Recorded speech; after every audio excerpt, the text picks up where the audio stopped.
I knew that if we were going to tell the story of the origin of dinosaurs, we had to come here. You can look at his jaws and imagine the great gulps of flesh it could have taken from the thigh of Desmatasuchus, whatever. What's striking about the fossils we find here is the incredible low diversity of species. And I thought to myself, something's here. And Bob picked up a little dentary with teeth in it. He looked at it, and his mouth fell open, and he said, "You're right, Jack. This is a baby dinosaur."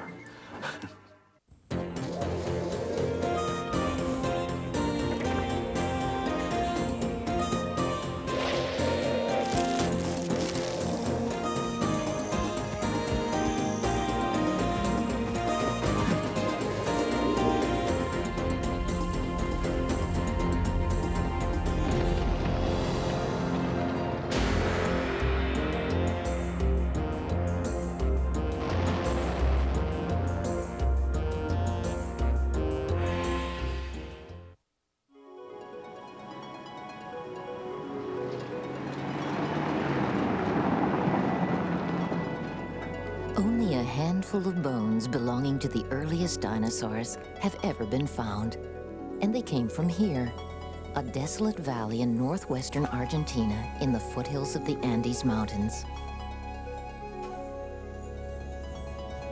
If more bones existed, this would be the place to look, where wind and rain have exposed Triassic rocks that are 230 million years old. In 1988, Paul Sereno, a young paleontologist from the University of Chicago, came here along with his Argentine colleagues. I'm sitting at the top of the Ischigualasto Formation. In these pale badlands that stretch behind me, we find the first remains of dinosaurs. In the slightly younger red rocks that tower behind me, we find the beginnings of the great diversity of dinosaurs that were later to take over the entire surface of the Earth. Over 30 years ago, in 1959, a few shards of bone had been scraped out of the Earth, but since then, no scientist had found anything of significance. And yet, Paul Sereno had a hunch. I knew that if we were going to tell the story of the origin of dinosaurs, we had to come here.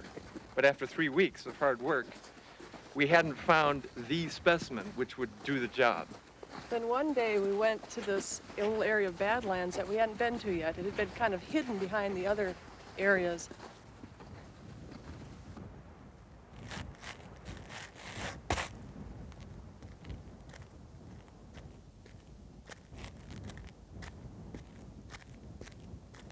And so I came down here with a group, but I was here first, and I came down, put my backpack on a ledge there, walked up this gully, about 25 feet, 30 feet. The first fossil I found was right on this mound here.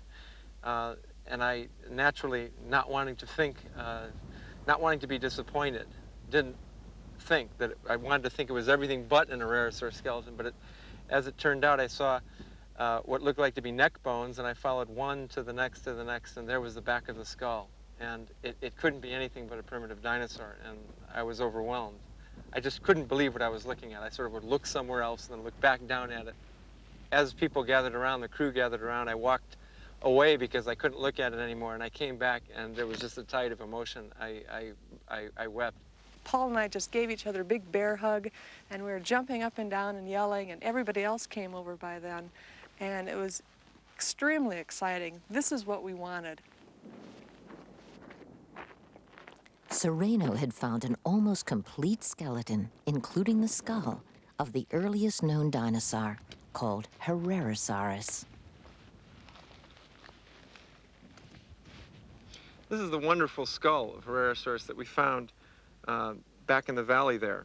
The nose is at this end. The first thing that's easy to see with a skull like this is that Herrerasaurus was a carnivore. It was a flesh-eating animal with these long, recurved teeth for slicing through flesh. But it's not just any kind of carnivore. It's a specialized kind of carnivore. And one of the best evidences for that is this unusual and interesting sliding mechanism that we find in the lower jaw. This hinge in the middle of the lower jaw allowed the front part of the lower jaw, which had the teeth, to flex around a struggling prey.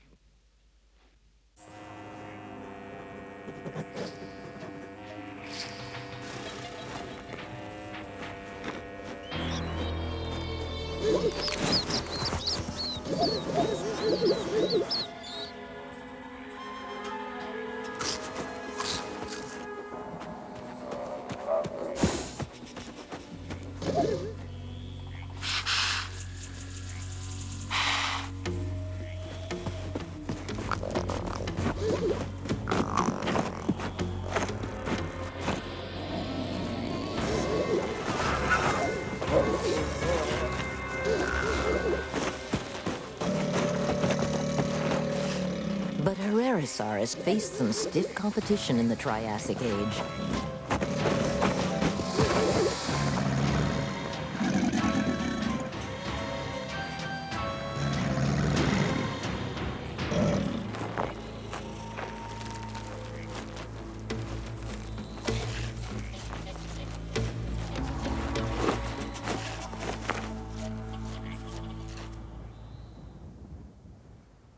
The most important thing that we've learned from our finds of Herrerasaurus is that we have gained, finally, the first complete picture of what an early dinosaur looked like.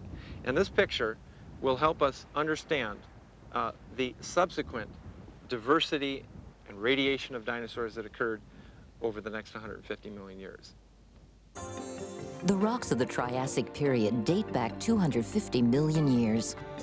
The dinosaurs found buried in those rocks were newcomers to the evolutionary sweepstakes, fighting for survival with older and more established creatures who were well-armed and superbly adapted to their environment. They shared their world with other reptiles and with primitive mammals. In the oceans, dolphin-like fish lizards feasted on other sea organisms and each other. Traces of this Triassic world can be found here, hidden in the rocks of the petrified forest in Arizona. This region is called Wizard Wash, and you can sort of see why.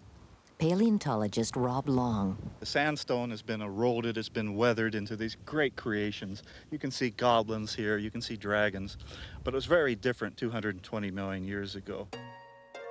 Long imagines the Triassic landscape like this: lush, wet areas, lakes and swamps, vast forests with myriad varieties of trees, some 120 to 150 feet high, and dominated by reptiles, including those who were doomed to extinction as dinosaurs gradually took over.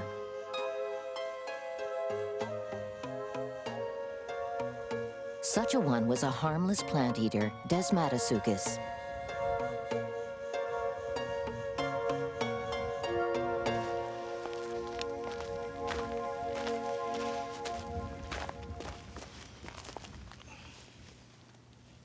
This is Desmatasuchus. Probably weighed about 1,000 pounds. He was one of the largest of the herbivores, or plant eaters, in the petrified forest. You can see he's rather peculiar looking. He has this funny looking snout, like a pig snout, with reason. He was a grubber. He'd stick his snout in the ooze, the mud, and pull out roots, bulbs, whatever. And you can see his teeth along here, peg-like, typical of a plant eater. But the most remarkable thing about this creature is its armor. You can see you get a series of great horns over the neck, and they develop into these almost Texas longhorn type spikes over the shoulders. Not only was the neck completely covered with armor, but all along the back you've got these rectangular plates, you've got these knobby, sort of horny plates, continuing all the way down to the tip of the tail. The underside of the animal was covered with plates. Even the limb elements were all covered with this armor. And there was a very good reason why this animal was so protected.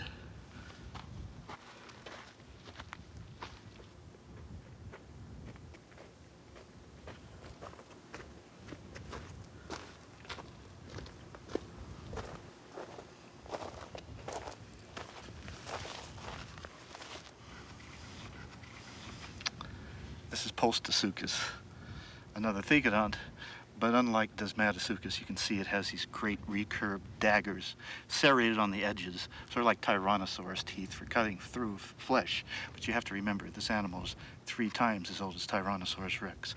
You can look at its jaws and imagine the great gulps of flesh it could have taken from the thigh of Desmatasuchus, whatever. Here we have 16 feet of animal. This is a mid-sized Postosuchus, probably weighed about 600 or 700 pounds, much larger than any of the meat-eating dinosaurs of its time. You can see a very long tail, sort of counterbalancing this big, heavy, deep head. Postosuchus has done certain things. He's tried to be a dinosaur, but he hasn't been able to be one. The hind legs are very long. The forelimbs are very small. The hind legs have become directly underneath the body, very vertical, almost bird-like posture. He was an early experiment that failed. Why did Postosuchus and his like fail?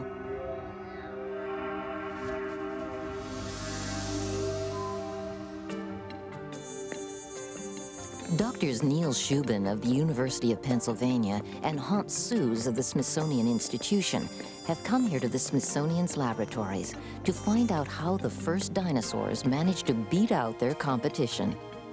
It's a puzzle.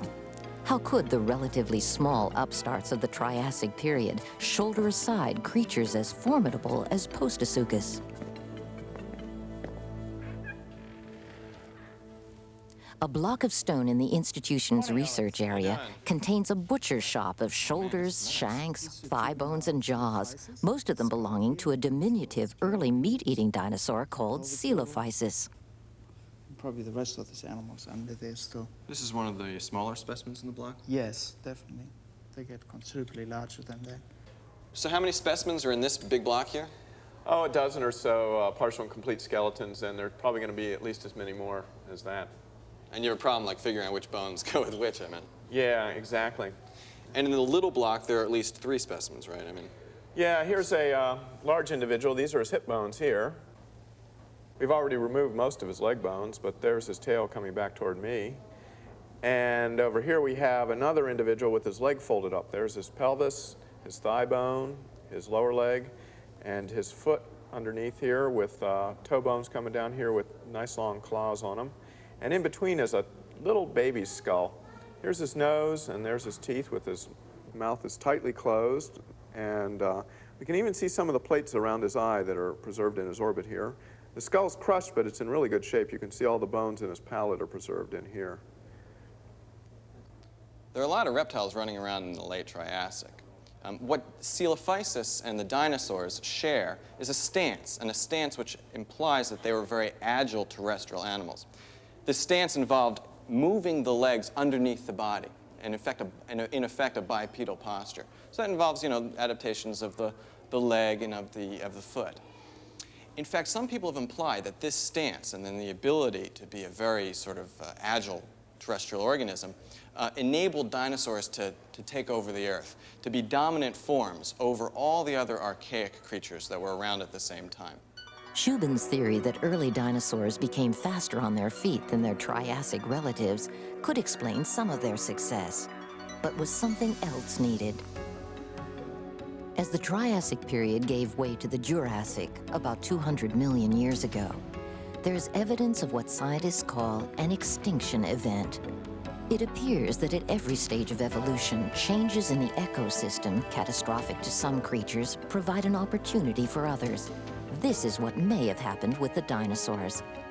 What caused the extinction event? We don't know. It could have been a meteorite or a volcanic eruption or disease. But whatever it was, it had a profound effect on life forms all over the world. Here we are on the shores of the Bay of Fundy, and in these rocks is contained... Neil Shubin is testing his lungs as well as his theories as he flies to the Bay of Fundy in Nova Scotia. The rocks here contain evidence of one of the largest extinction events of all time.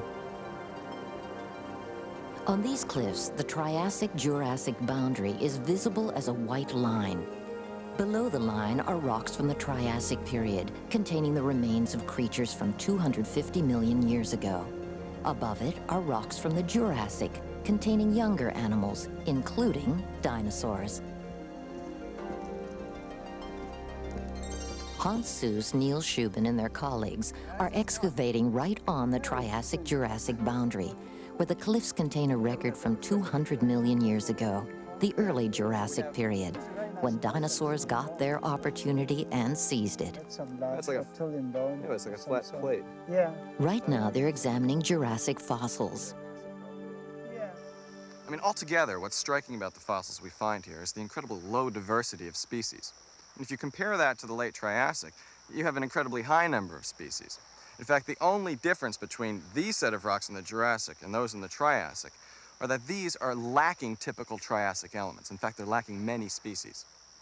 So in essence, what we're looking at is a day after fauna, a fauna that has survived a large extinction event, and dinosaurs were among them.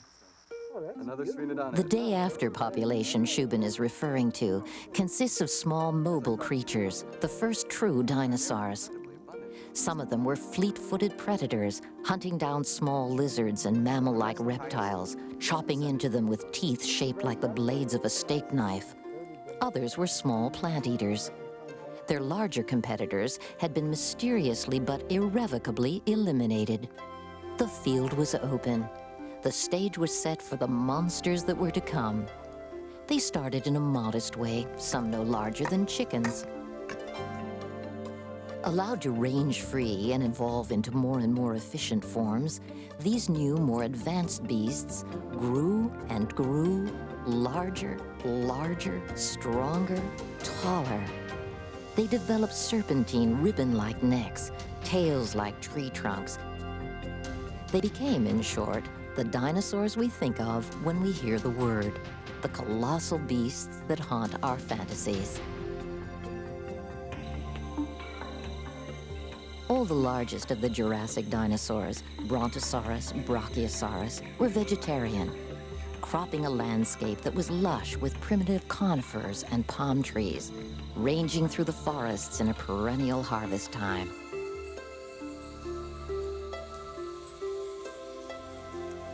Among dinosaurs, plant eaters outnumbered meat eaters 20-1.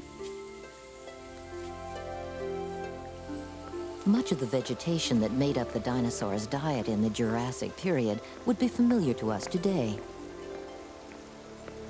At the Field Museum in Chicago, Peter Crane.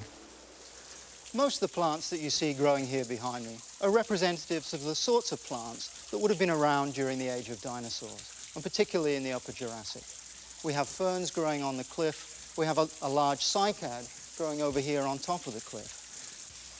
Cycads are superficially like palms, but in fact they're a much more ancient group.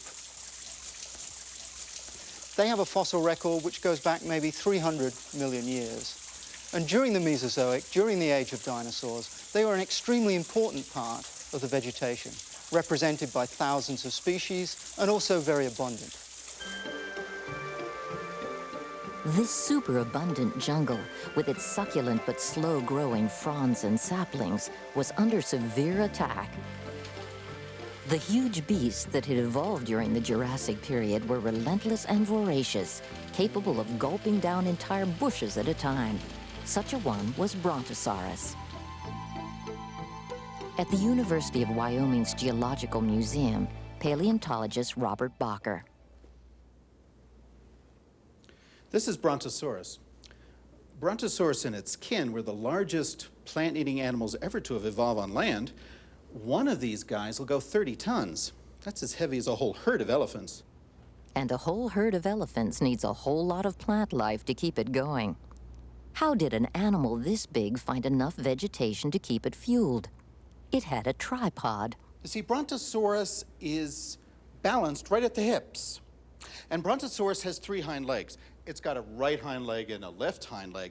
And running right down the middle is this magnificently muscled tail, which was just as big around and strong as either hind leg. So it could pivot back up on those 3 hind legs and send that long neck straight up into the foliage.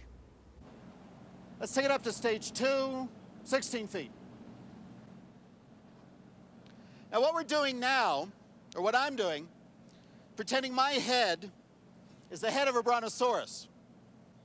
And simply by raising the neck, I can get my brontosaur feeding apparatus 16 feet. Piece of cake. Let's take it up to the third stage, 34 feet. Now, by tilting up on its tripod arrangement, Brontosaurus can get its head up 28, 30, 32, even 34 feet. And at that height, it could find some greenery even during the worst part of the dry season. And during the wet season, why, it has its pick of the young shoots. And that's the way the age of Brontosaurus went. Feeding from ground level to middle level to top level of every conifer, harvesting the greenery in an incredibly effective way, never equaled, never surpassed.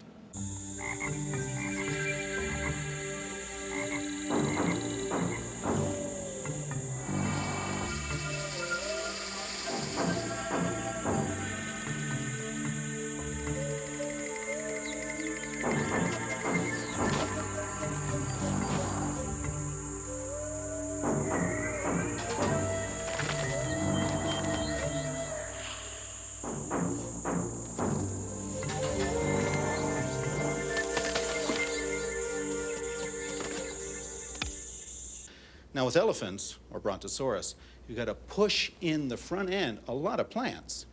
That's a formidable task for the chewing apparatus. Well, what do we have here?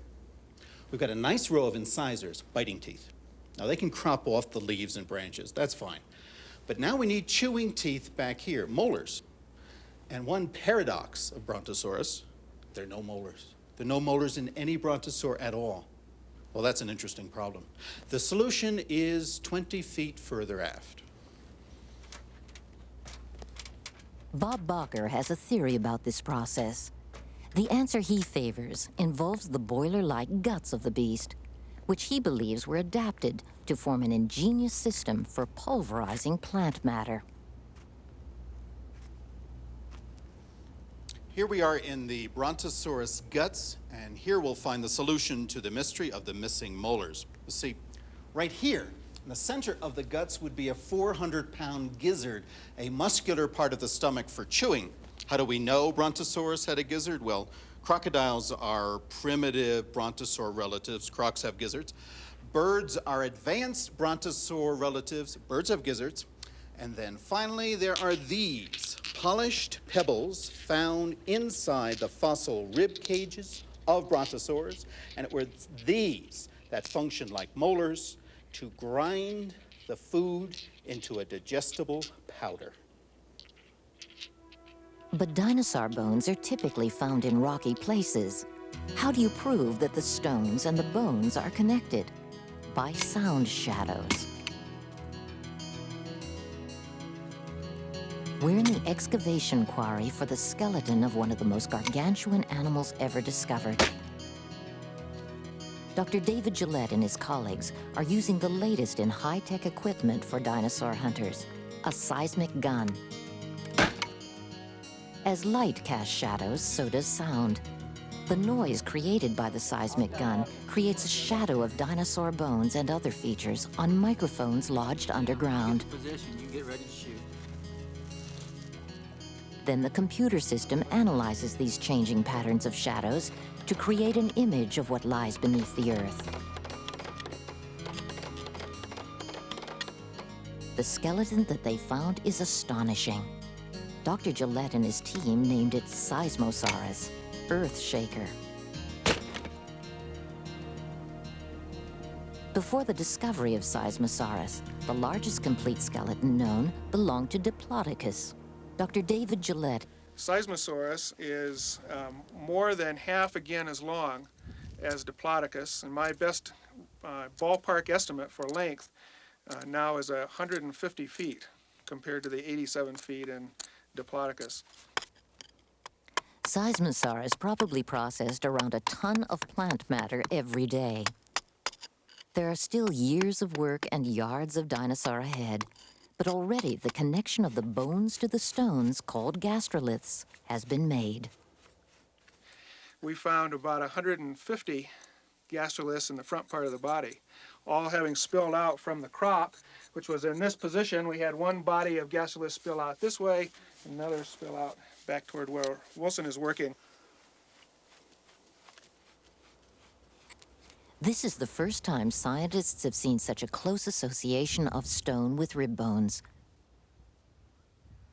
We think that the largest of the gastroliths here give us the minimum diameter for the throat, so that we have a feel for the plumbing that went into the digestive tract.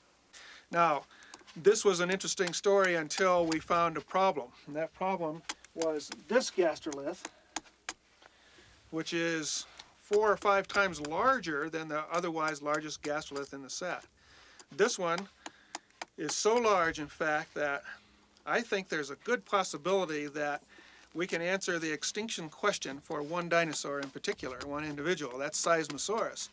This gastrolith is so large that when he swallowed, it got caught in the throat, and he finally choked to death. What kind of plant could survive the attentions of such an awesome eating machine? It had to be something that reproduced quickly with a high survival rate. The fossil record shows that just such new, improved plants first appeared about 130 million years ago at the start of the Cretaceous period. Flowers. What we're looking at here on the screen is one of the very oldest flowers that we know in the fossil record. This one in particular is 95 million years old. The early Cretaceous period saw the first great spurt of evolution for flowers. They soon came to dominate all other kinds of plant life. Could there be a connection between this dominance and the rise of the new species of dinosaurs? These new species were low browsers, capable of mowing down acres of vegetation until only bare soil was left. Plants had to evolve forms that could reproduce faster and grow quicker, and this was what flowers are uniquely suited to do. Scientists think that here is an example of co-evolution. One spread, the other fed, and both flourished.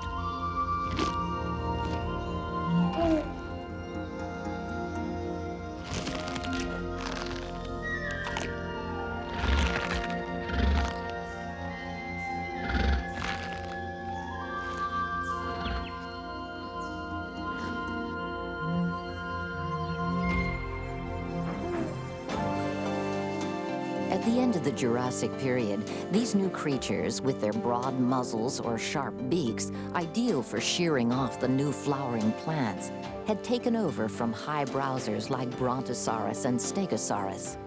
Armed with pincer-like jaws, they were the grim reapers of the quickly spreading low-growth plants of the early Cretaceous. And one of the most successful of these creatures, perhaps the most successful land animal ever, was Iguanodon. At the Royal Institute for Natural Sciences in Brussels, Dr. David Norman is studying them.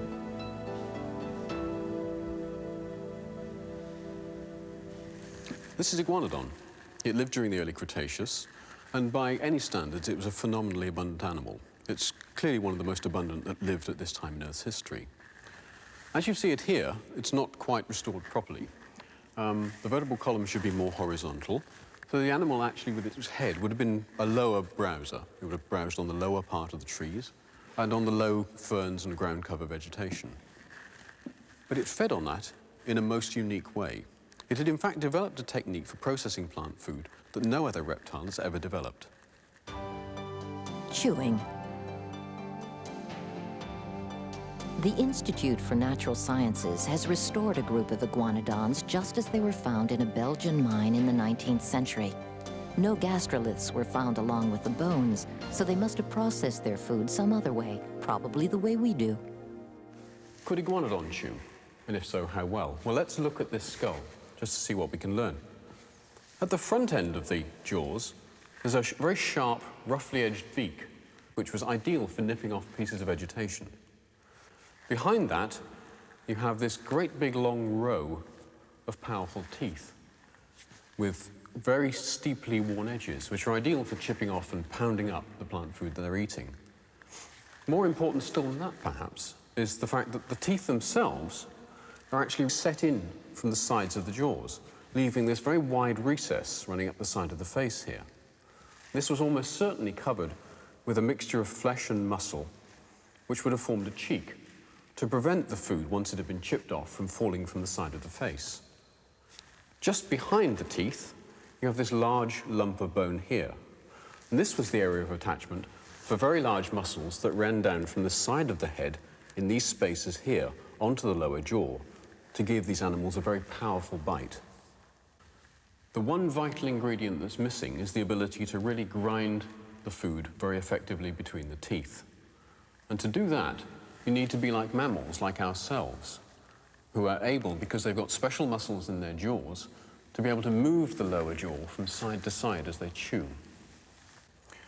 If you look carefully on the side of the skull here, there is in fact a groove which represents a hinge which runs right across the side of the face, past the eye, up to the top of the head at the back here. And this actually allows the cheek region of the skull, up here, to move in and out as the lower jaws moved up and down as the animal chewed. And it was this vital innovation that allowed these dinosaurs to chew their plant food so very effectively. And it was a key to the evolution of this powerful group of plant feeders during the Cretaceous. In the Cretaceous period, it wasn't only dinosaurs that were developing complex and sophisticated anatomies. So were their contemporaries, pterosaurs. Jeremy Rayner of the University of Bristol, England, studies the flight of pterosaurs. And since they're extinct, his models have to come from somewhere else. One of the problems of studying pterosaurs is that we know them only from fossil remains. And it's hard to infer with any certainty how they lived, what they did, how they flew. But we can get a good idea about how they flew, what they were able to achieve, by looking at modern birds and bats. From studying birds, we know that flight is very difficult. You can only do it if you're the right size, not too small, not too large. You need to have a large amount of energy available. You need to be able to move the wings in a very controlled manner. And when you can solve all these problems, then you have all the advantages of a flying animal. The skeletal structure of pterosaurs suggests that their wing mechanics were very much like those of a bird. But to be certain, Rayner has to take a closer look at the aerodynamics of bird flight.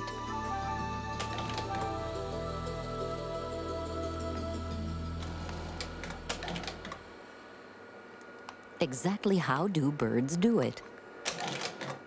Wing beat by wing beat, he makes a detailed chart of the subtle corkscrew motions of a gull in mid-flight. When a bird or a bat flies in air, it has the problem that it has to push air backwards and downwards. Air has to go backwards so that the animal's pushed forwards as a thrusting force. Air has to go down to support the weight. This is film of a slow-flying gull. During the first part of the stroke, in the downstroke, the wings are fully stretched. They're extended and they're a flat aerodynamic surface. During the upstroke, the wings change shape slightly. They stay flat, but the wrist flexes so that the wingtips aren't as far away from the body as they were in the downstroke. By doing this, the animal can support its weight all the time, but still get a forward thrust. The striking feature of a pterosaur's wing is a very long finger bone, which is extended right out to the wing tip. As it flew, the wing had to change shape, and it did this by a sharp snap of the wrist. We can also see traces of fibers embedded in the wing, making long ridges that acted like birds' feathers and gave the wing aerodynamic structure. Indeed, it had to be so. If the pterosaur didn't have something of this kind, simply had a membrane or thin elastic wing, it wouldn't be able to support the aerodynamic forces. It simply couldn't fly. Rayner sees pterosaurs as powerful and efficient flying machines. In fact, by the Cretaceous period, some pterosaurs had achieved a size equivalent to a World War II fighter plane. While pterosaurs were getting bigger in the air, on the ground, dinosaurs were economizing in bulk. Here in the hills of northern Montana, paleontologist Jack Horner is studying the smallest versions of these creatures with the help of a band of volunteers. So, shall we go to work? When he was 7 years old, Horner found his first fossil bones on his family's Montana ranch. He's been hooked ever since. Well, get up here and tell me about it. Well, what is it? It's a bone. What kind of a bone? A tibia. From what? A hadrosaur. Is it from a baby? No. No, all right. From an adult. So you know it's an adult duck-billed dinosaur, Mm-hmm. right? Yeah. And did it live here? Yeah. Did it die here? No. How do you know? Because if it died here, then you'd see all the rest around it. That's right. So it had So to it's come been down. scattered around, right? Yeah. See, you know more than you think you do.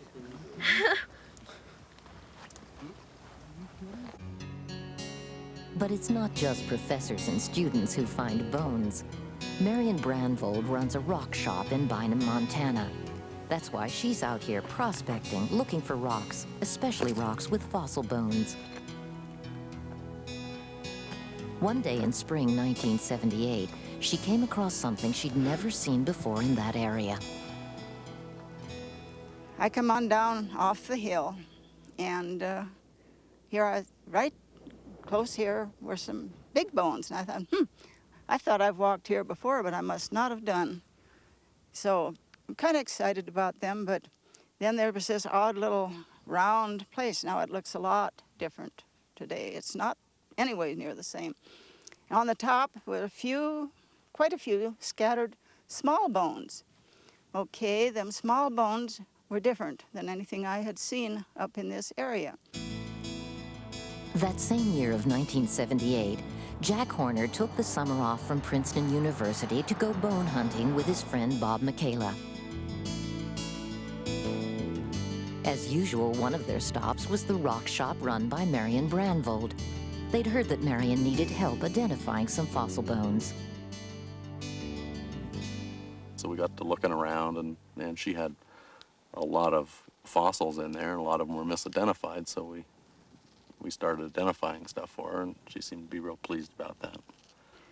They asked me if I had any other bones that they could look at, and I said, well, we just found some little bones up on the hill. I said, we don't know just what they are. I looked at it, and I'm sure I had a surprised look in my face. Turned to Bob, and I said, Bob, do you know what I'm thinking? Bob says, yeah, I know what you're thinking. I was really excited.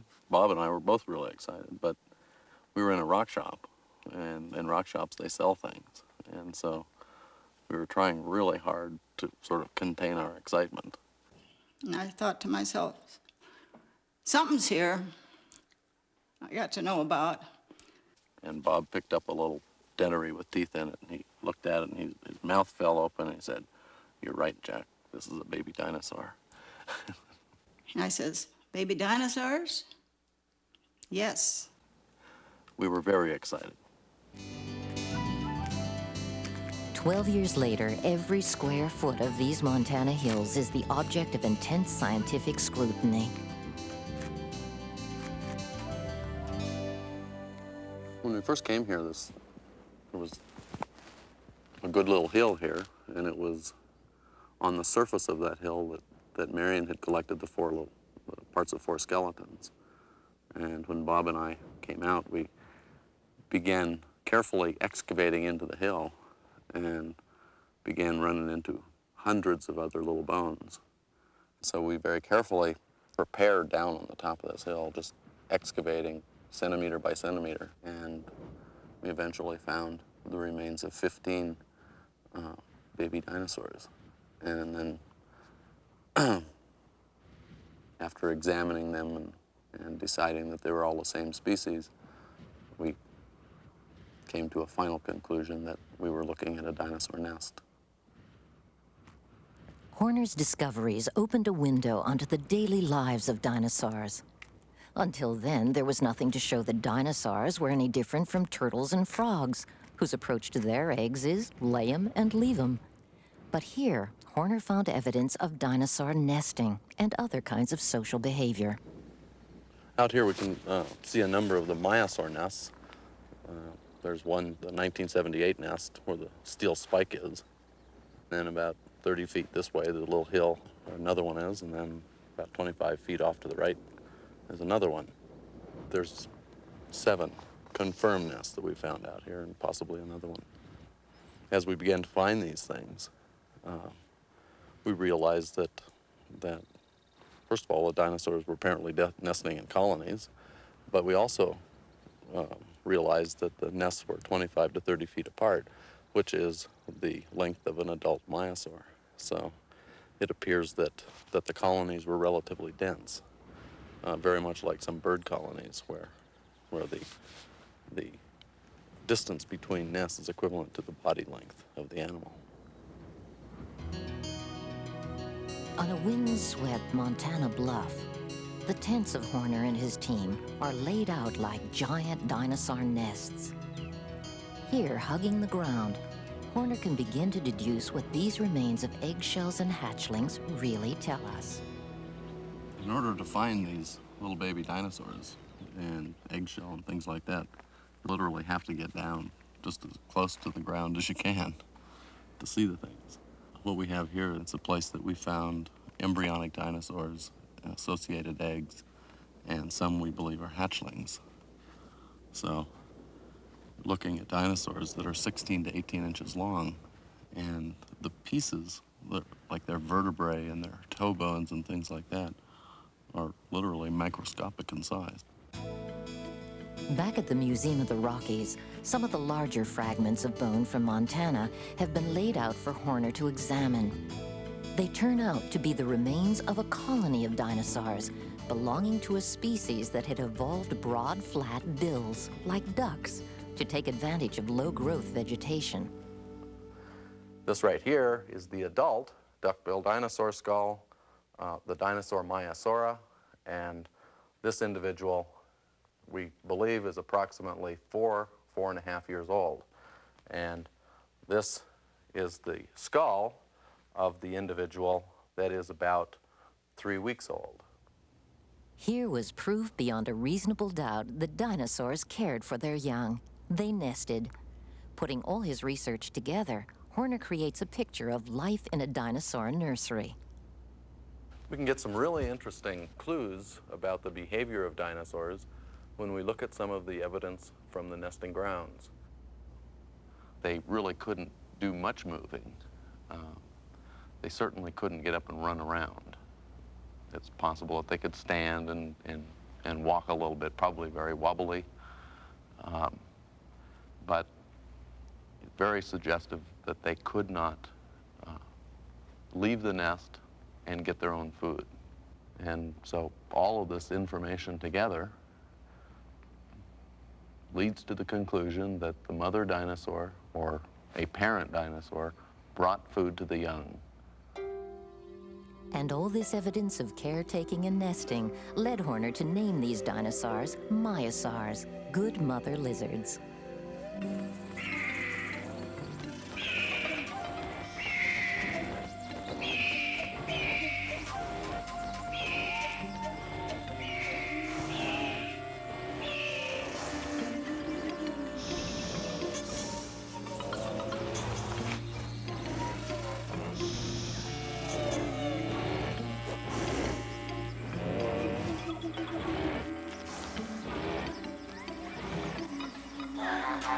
This social behavior of dinosaurs, caring for their young, nesting in close proximity to each other, suggests the behavior of other social animals, such as birds.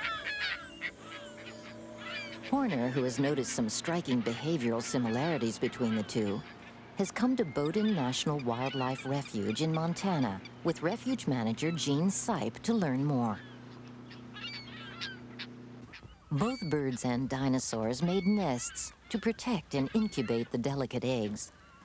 Further study of the nesting habits of these animals has led to some interesting insights. Horner has evidence which shows that the dinosaurs used the same nesting sites year after year.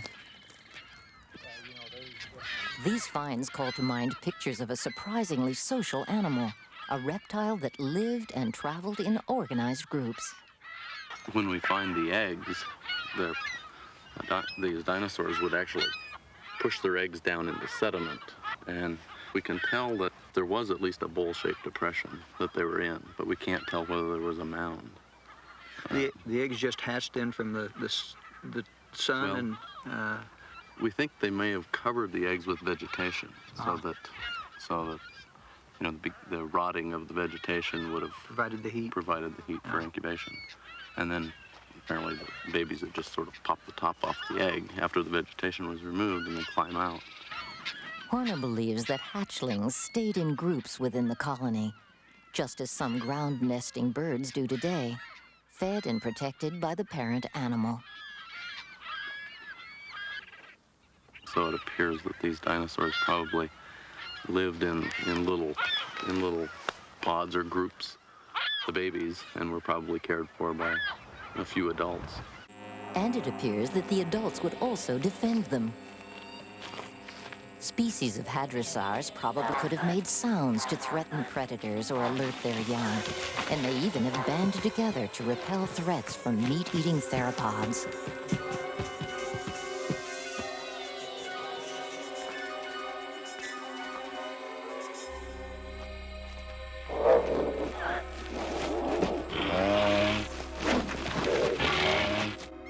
Dinosaurs reached their peak in the late Cretaceous period, as far as we can tell.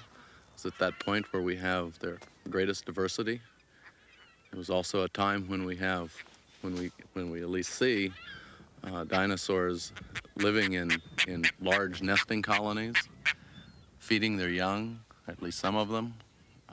We also have good evidence that they were communicating with one another, and after nesting, we have very good evidence that they traveled in gigantic herds, or flocks if you want to call them that.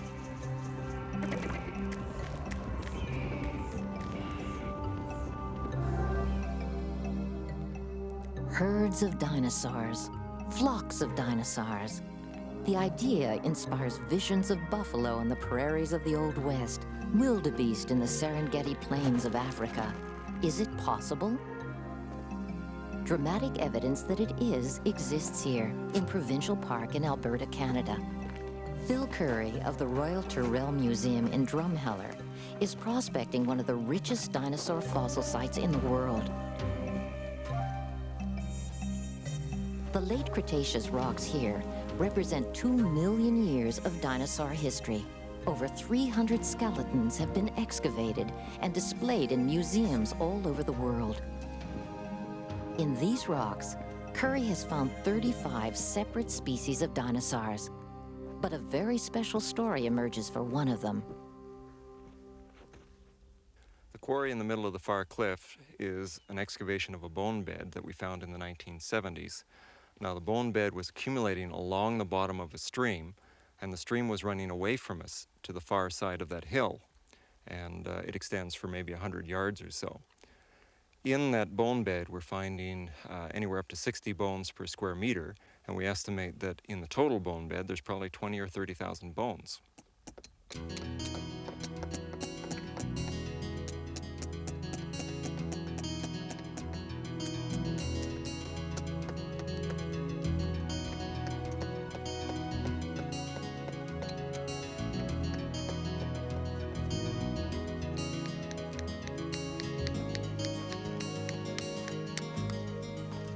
Guys, your bones today? Nice bird right here. I see you're working your way deeper now anyway.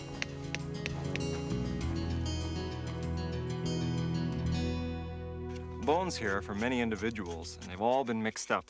For example, we have individual bones from animals that would have only been probably 3 or 4 feet long, right through to bones from big individuals, animals that could have been as much as 18 feet in length. Almost all of these bones, between 85 and 95%, represent one single species of animal. Many individuals of that animal, an animal called Centrosaurus. Centrosaurus is one of the horned dinosaurs, and you're probably more familiar with its close relative Triceratops. Triceratops is an animal with 2 long horns over the eyes and a very short horn on the nose. Centrosaurus has reversed that. It has 2 short horns over the eyes and a very long horn over the nose. Now, the bones themselves, are fairly fresh. That is, they don't show an awful lot of weathering before they were buried. They do, however, tend to lack the ends. This bone, for example, has been sheared in a peculiar way. The fracture spirals through the bone instead of breaking straight across as one might expect. This indicates that it was fresh when broken. Putting these clues together, Curry came up with a dramatic story. A herd of 400 to 1,000 centrosaurs trying to cross a river in flood. A herd of African wildebeest trying to do the same provides a glimpse of what may have happened to the centrosaurs.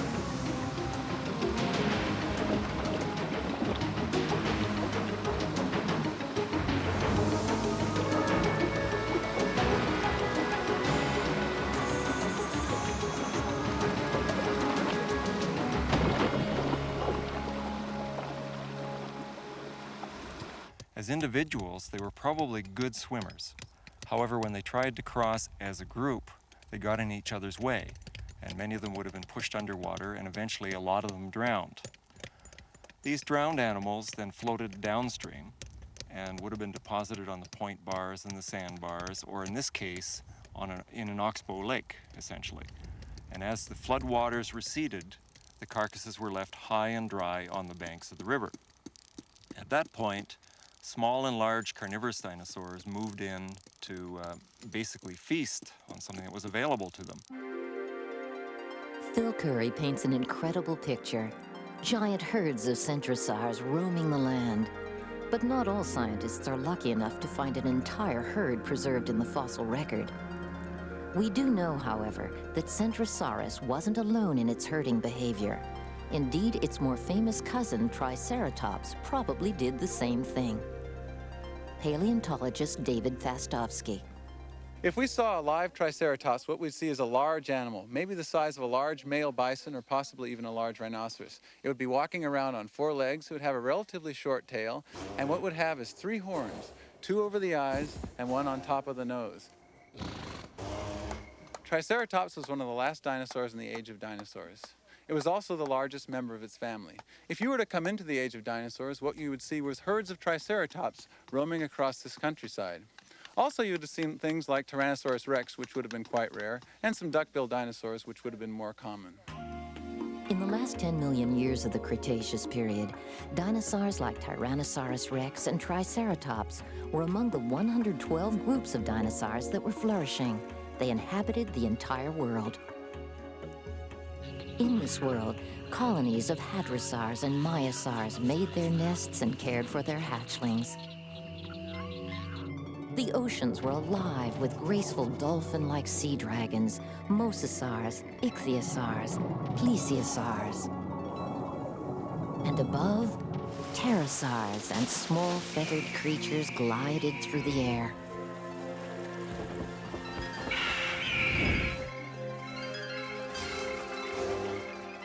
And all over the earth, the plains swarmed with great herds of ceratopsians traveling in search of food, while ever watchful, Tyrannosaurus rex roamed everywhere.